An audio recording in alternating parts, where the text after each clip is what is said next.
জল জমেছে। ঘুম থেকে উঠে কি আজকে শুক্রবার ছুটির দিন, কোথায় একটু বাজারে যাবে, মাছ মাংস আনবে তা নয়। অবস্থাটা দেখো, বাইরে প্রচণ্ড পরিমাণে, মানে প্রচণ্ড বলতে কি, বৃষ্টিটা কিন্তু খুব জোরে হচ্ছে তা নয়, ঝিরিঝিরি হয়েই যাচ্ছে, অন্ধকার হয়ে আছে। মানে ঘুম থেকে উঠে কি দেখেছো, এক্ষুনি হাতে লাগলো হাতে।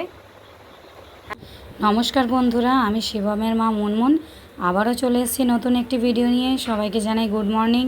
সবাই কেমন আছো? আমরা তো ভালোই আছি। এখানে দেখো, আমি আমার বাবুকে ফ্রেশ করিয়ে দিচ্ছি। এখন ওর বাবা ওকে একটু বাইরে ঘুরতে নিয়ে যাবে। ঘুরতে বলতে কি, ওই বাইরেটা নিয়ে যাবে, বৃষ্টি হচ্ছে তাই ওকে একটু দেখানো হবে।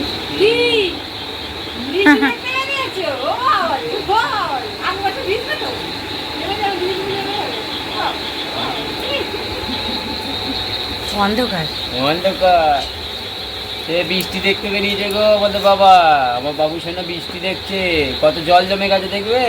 হ্যাঁ, ওর ওর একটুখানি বৃষ্টি ঝিঁঝি হয়েছে, পোহার শব্দ কি তোমরা শুনতে বাগানে কত পাচ্ছ? জল জমেছে। অবস্থা দেখো। এই দেখো, এই দেখো।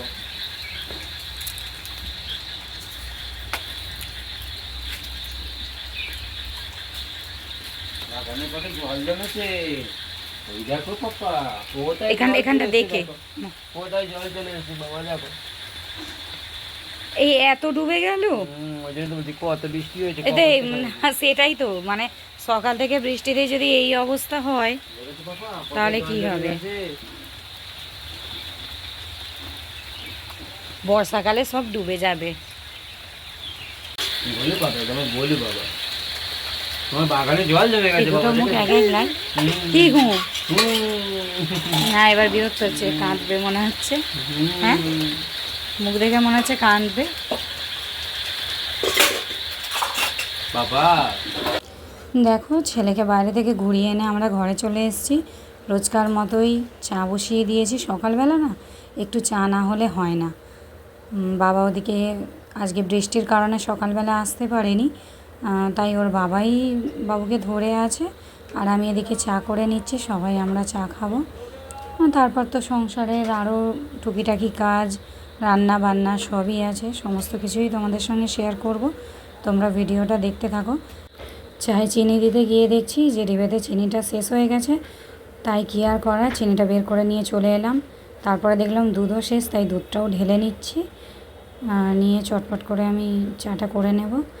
তোমাদের সঙ্গে গল্প করতে করতে এর মধ্যে আমার চাটাও হয়ে গেছে।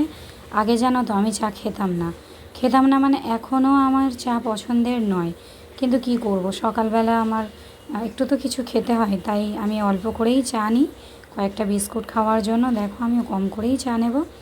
আর তোমাদের দাদাভাই কি বলতো জানো, নাকি আমাকে চায়ের নেশা করিয়ে দেবে, কিন্তু না, এখনও পর্যন্ত সেটা হয়ে ওঠেনি। জানি না ভবিষ্যতে হবে কি না হবে, তবে মনে হয় না আর হবে বলে। এখন আমি দেখো বাবুর সঙ্গে একটু কথা বলছি, তার সঙ্গে ওর পাশে বসেই খেয়ে নিচ্ছি। কী আর করব, কিছু করার নেই, সবাইকে তো যে যার কাজ করতে হবে। সারাক্ষণ তো যে কেউ ওকে ধরলেই আমি কিছু করব এমনটা তো সবসময় হয় না। চলো, ওর বাবা ওকে গান শোনাচ্ছে, তোমাদের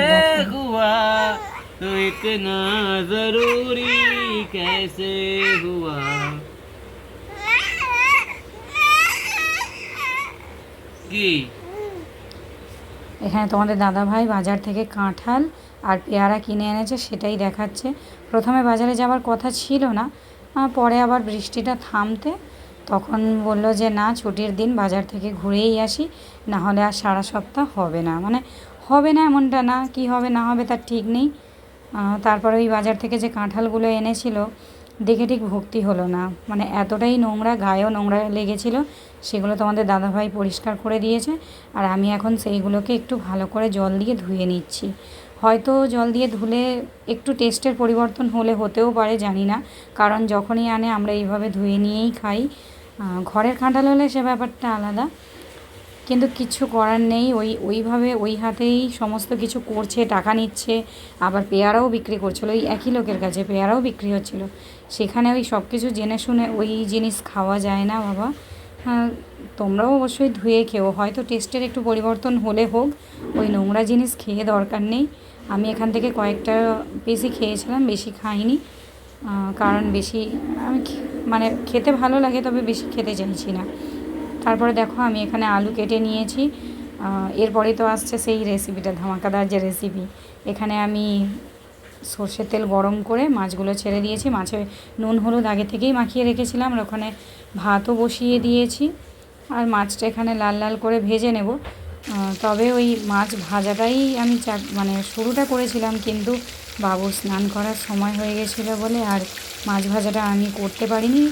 এখানে মানে তোমাদের আমি দেখাবো, তোমাদের দাদাভাই এরপরে মাছগুলো ভেজেছিল। ও এখানে দেখো মাছগুলো ভেজে দিয়েছে, আলুটা ভেজে দিয়েছে, আর এরপরে আদা রসুন পেঁয়াজ টমেটো সব কিছু গ্রেট করে রেখে দিয়েছে। এর মধ্যেই আমি বাবুকে স্নান করিয়েও দিয়েছি আর নিজেও স্নান করে নিয়েছি, অনেকটা বেলা হয়ে গেছিলো। দিয়ে আমি রান্না করতে চলে এলাম, বাবু ওদিকে ঘুমিয়েও পড়েছে। আমি চটপট করে রান্নাটা সেরে নেব। প্রথমে দেখো কড়াইতে সর্ষের তেল গরম হয়ে যেতে সেই তেলে আমি গ্রেট করা পেঁয়াজটা দিয়ে দিলাম। দিয়ে ওই দেখো দুজনের মধ্যে কথা হচ্ছে, আমাদের কথা মানে সারাক্ষণ ওই ঝগড়াই হতে থাকে। ঝগড়া বলো যাই বলো, আমাদের এটাই এরকমভাবেই চলে। দেখো পেঁয়াজটা ভেজে নিয়েছি, তারপর আমি ওতে আদা রসুন গ্রেট করাটাও দিয়ে দিয়েছিলাম। এরপরে দিয়ে দিলাম টমেটো গ্রেট করা। একটু ভেজে নিয়ে এর মধ্যে আমি অ্যাড করে দেবো গুঁড়ো মশলাগুলো। ওই কিছুই না, মানে একদম নর্মাল যে মশলাগুলো আমাদের ঘরে থাকে, লঙ্কা হলুদ, কিছুই আহামরি কিছু না, কিন্তু রান্নাটা এতই টেস্টি। তোমাদের একটাই বলবো যে একবার অন্তত তোমরা বাড়িতে এটা মানে রেসিপিটা ট্রাই করে দেখো। হয়তো হয় অনেকে জানো, এমনটা নয় যে সবাই কেউই জানে না, অনেকেই জানে, অনেকে অনেকভাবে রান্না করে। আমি এইভাবে রান্না করি, তোমরা অবশ্যই আমি যেভাবে রান্না করি একবার করে দেখো।